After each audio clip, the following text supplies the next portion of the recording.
Venezuela में जो घटना घटित हुई उसमें वहाँ के राष्ट्रपति को उनके घर से ही उठा लिया गया। ये घटना अपने आप में एक बहुत ही बड़ी संदेश देती है कि ऐसा भी हो सकता है कि जो किसी एक देश का राष्ट्राध्यक्ष हो उसे कैसे अपने घर से उठा लिया जाता है, वो भी एक मामूली आदमी की तरह। क्या वहाँ की सरकार, वहाँ की मिलिट्री, वहाँ के आर्मी पर्सनल सारे सोए हुए थे? वहाँ के सारे डिफेंस इक्विपमेंट सोए हुए थे क्या? ऐसी घटना किसी भी देश के लिए अच्छी नहीं होती। यह जिस देश में उसके अपने राष्ट्राध्यक्ष ही सुरक्षित ना हो तो उस देश के नागरिक क्या सुरक्षित होंगे? आज अमेरिका ने जो कदम उठाया वेनेजुएला के राष्ट्रपति को अगवा करने का, ये अपने आप में एक बहुत ही बड़ी सोची समझी चाल है। नमस्कार।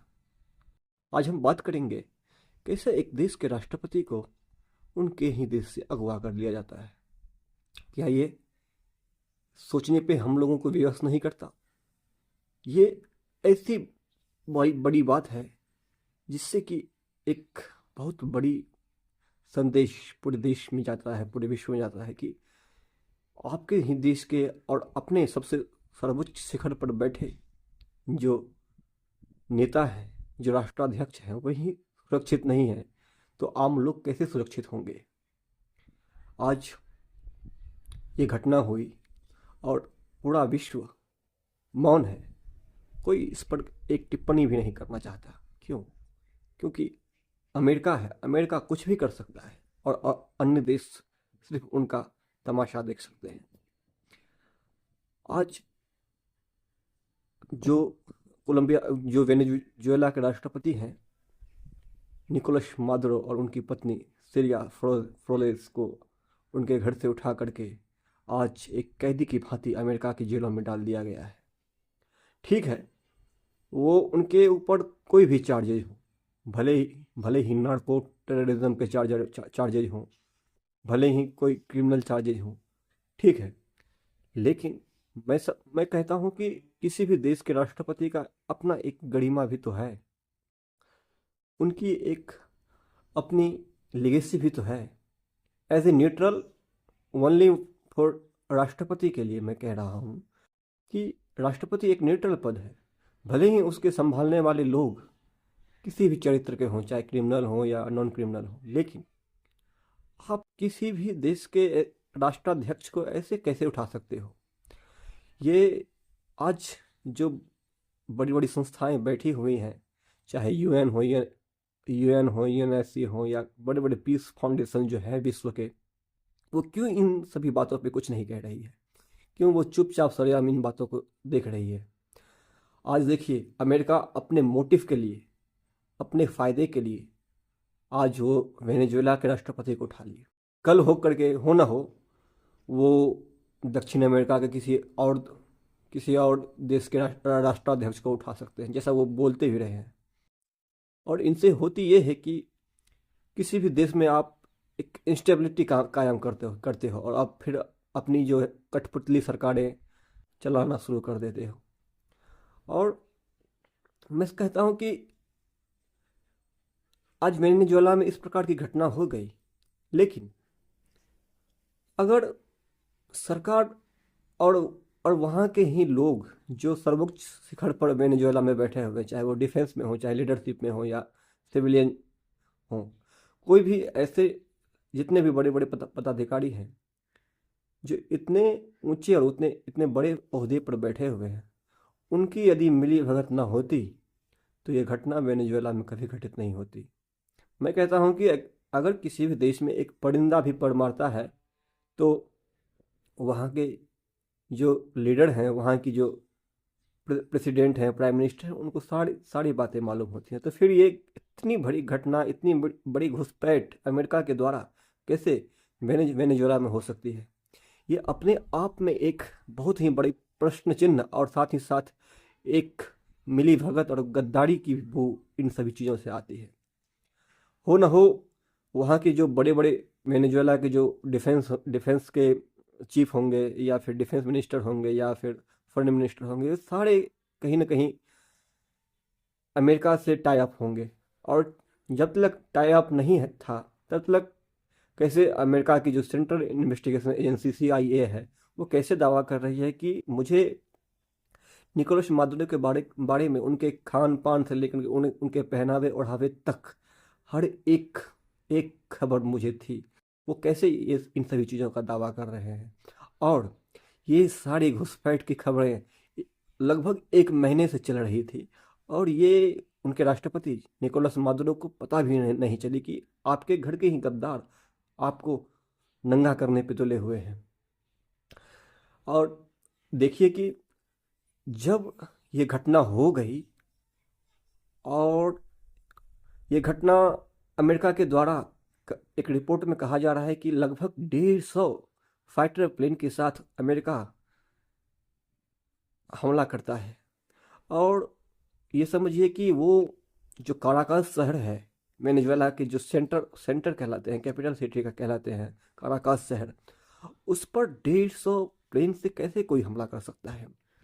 और वहाँ के राष्ट्रपति के जो अंगरक्षक थे, उनके जो गार्ड थे, वो कुछ भी नहीं कर पाए। ऐसा कैसे हो सकता है? ये तो सोचने से भी बड़ी बात लगती है। ये सारी बात ये पहले से ही मिली भगत रही होंगी उन लोगों की जो ऊंचे ऊंचे पद पे बैठे हुए हैं। उन सबों को सारी बातें मालूम होगी कि इस तरीके की बात पहले से चल रही थी। वो चाहे प्रलोभन के नाम पे हो या करप्शन के नाम पे हो या कुछ पैसे लेन देन के नाम पे हो, उन सबको दे दिया गया होगा। और वहाँ की जो ऊंचे ऊंचे पद पर बैठे हुए अध्यक्ष हैं, राष्ट्रपति अध्यक्ष, सेनापति हैं या सिविल डिफेंस के जितने भी लोग हैं, उन सबको अपने मिला लिया गया होगा और सबका मुंह बंद करा दिया गया होगा। और तब इस प्रकार की घटना हुई जिससे कि उनके राष्ट्रपति जो वेनेजुएला के उनको ये खबर भी ना चली। ठीक है, आज ये घटना हो भी गई, लेकिन ये घटना हो ना हो, कल होकर के किसी और देश से दोहरा सकता है। आज इन्हीं सभी परेशानियों से, जैसे अमेरिका कहता है कि वेनेजुएला के राष्ट्रपति एक नार्को टेरर फैला रहे हैं अमेरिका में, और वो अमेरिका को माइनिंग्स में, ऑयल माइनिंग्स में कोई भी काम करने के लिए उन्हें नहीं दे रहे हैं। ठीक है, ये भी माना जा सकता है। लेकिन आज मैं कहता हूं कि वेनेजुएला में 300 बिलियन बैरल्स ऑयल हैं। आज अमेरिका चाहता है कि हम अपने हिसाब से हम वहाँ पर ऑयल माइनिंग करें, अपने हिसाब से हमारी कंपनी वेनेजुएला में जाए और तेल का शोधन करे। और वो कभी ये नहीं चाहता है कि वेनेजुएला के कोई भी प्रेसिडेंट हमारे इस काम में बाधा बने। और इसीलिए अमेरिका ने अपने मोटिव्स को साधने के लिए वहाँ के राष्ट्रपति को कब्जा में ले लिया और उन्हें एक कैदी की तरह, युद्धबंदी की तरह ट्रीट कर रहे हैं और उन्हें अमेरिका की जेलों में रखे हुए हैं। आज वेनेजुएला में इस प्रकार की घटना हुई, लेकिन कल हो ना हो फिर अगले राष्ट्रपति आएंगे, अगर वे भी एंटी अमेरिका निकले तो उनके साथ भी यही सलूक की जाएगी। तब वहाँ की जनता क्या बोलेगी? आज आप देख लीजिए, अमेरिका की सह पे ही आज चीन और ताइवान का भी टाई अप है। चीन और ताइवान का भी एंटागोनिस्ट एक दूसरे के हैं। तो कल चीन भी चाहेगा, क्योंकि ताइवान न्यूक्लियर शक्ति संपन्न नहीं है, तो वो चाहेगा कि हम ताइवान के जो राष्ट्राध्यक्ष हैं उन्हें भी कब्जा करके और उनके देश पर हम हुकूमत चलाएं। आज जितने भी नॉन न्यूक्लियर स्टेट हैं उन सब में ये डर बैठी हुई है कि कल हो ना हो कोई बड़ा देश उन पर हमला करके उन्हें, उनके राष्ट्राध्यक्ष को कैद करके अपने देश में रख ले और वो उनके देश को अपनी मर्जी से जिस हिसाब से चलाना चाहते हैं उस हिसाब से चलाएं। लेकिन यह एक बहुत बड़ी संकट को जन्म दे सकता है। आज हो ना हो और भविष्य में हो ना हो, अगर इसी प्रकार की ये सभी नॉन न्यूक्लियर स्टेट के प्रेसिडेंट को बंदी बनाते रहे, तो कल हो ना हो एक थर्ड वर्ल्ड वार भी जन्म ले सकता है। क्योंकि आक्रोश और क्रांति यहीं से फैलेगी और फिर ये एक भयावह रूप भी ले सकती है। जैसे कि आज रसिया न्यूक्लियर संपन्न देश है और यूक्रेन की जो प्रेसिडेंट है वो नॉन न्यूक्लियर है। अगर रसिया चाहे तो बाय सडनली और रातों रात अटैक करके यूक्रेन पे और उनके राष्ट्रपति को भी कब्जा कर सकते हैं। और ये सभी कहीं ना कहीं एक उथल पुथल की माहौल खड़ा कर देगा और फिर कहीं ना कहीं एक तबाही लाएगा और वो तबाही होगा world war, third world war के रूप में ये तबाही फैल सकती है। आज अमेरिका अपना ध्वंस दिखाने के लिए, अपने मोटिव्स को साधने के लिए वो बड़े बड़े छलांगे लगा रहा है। वो कभी ईरान को धमकाता है तो कभी क्यूबा को, कभी मैक्सिको को और कभी अन्य देश को। वो हमेशा अपना दबदबा दुनिया में बनाना चाहता है। वो बात करें यूं कि यदि वो हमारे से 15,000 किलोमीटर दूर पर है तो वो सीधे बांग्लादेश में आके एंटर करता है और इंटरवीन करता है और वहाँ के सरकार को उखाड़ फेंकता है और वो अपनी मर्जी का सरकार वहाँ पे बैठा देता है। ये सारी बातें एक तरीके का जो है इंस्टेबिलिटी क्रिएट करने की बात होती है। अमेरिका हमेशा अपनी जो पकड़ है, अपनी धौंस जो है, वो चाहे जिस भी रूप में हो, चाहे वो डॉलर के रूप में हो या किसी भी रूप में हो, वो हमेशा एक दूसरे पर थोपना चाहता है। भले वो देश एक्सेप्ट करे ना करे, लेकिन वो जबरदस्ती भी थोपना चाहता है। आज ईरान न्यूक्लियर न्यूक्लियर न्यूक्लियर देश बनने जा रहा था। भले वो बने अथवा ना बने, चाहे वो IATA का सैंक्शन हो या किसी भी अन्य एजेंसियों का सैंक्शन हो, लेकिन ये भी तो एक सच्चाई है कि जो देश न्यूक्लियर स्टेट हैं उनके ऊपर कोई जहमत उठाने की ज़रूरत भी नहीं करता है। आज हम बात करें नॉर्थ कोरिया की, तो नॉर्थ कोरिया भी एक न्यूक्लियर स्टेट है। उनके ऊपर कोई जहमत उठाने की ज़रूरत भी नहीं करता है, क्योंकि सबको मालूम है कि भले ये छोटा देश है लेकिन इनके पास न्यूक्लियर पावर है, तो ये कुछ भी विध्वंस कर सकता है। तो सच्चाई ये भी है कि भारत का ही बात करें तो जिस समय भारत में न्यूक्लियर प्रोग्राम चल रहे थे उस समय काफ़ी विरोध हुए और बनने के बाद भी काफ़ी विरोध हुए, लेकिन आखिर भारत न्यूक्लियर संपन्न देश बना और इसी की वजह से भारत आज भी एक महफूज राष्ट्र है। भले ही उनके चैलेंजेस कितने भी हों, किसी भी स्तर पे हों, चीन से हो, पाकिस्तान से हो, बांग्लादेश से हो, लेकिन अगर आप न्यूक्लियर अम्ब्रेला के अंदर आ जाते हो तो आप हर जगह से, हर तरीके से आप महफूज हो। आपको कोई दबा नहीं सकता, डरा नहीं सकता।